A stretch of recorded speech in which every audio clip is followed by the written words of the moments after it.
هذا اسمه لعب المراوغة، فن المراوغة.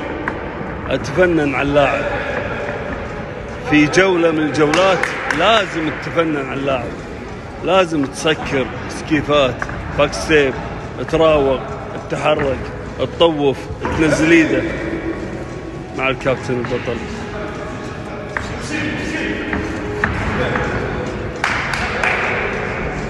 40 ثانية، ابعد عن زاوية. فن المراوغة هذا فنيات. راوغ، سكر، سكيف، باك ستيب، سكر ايده، امسك ايده، احجز. 20 ثانية. تحرك تحرك تحرك تحرك. 10 ثواني.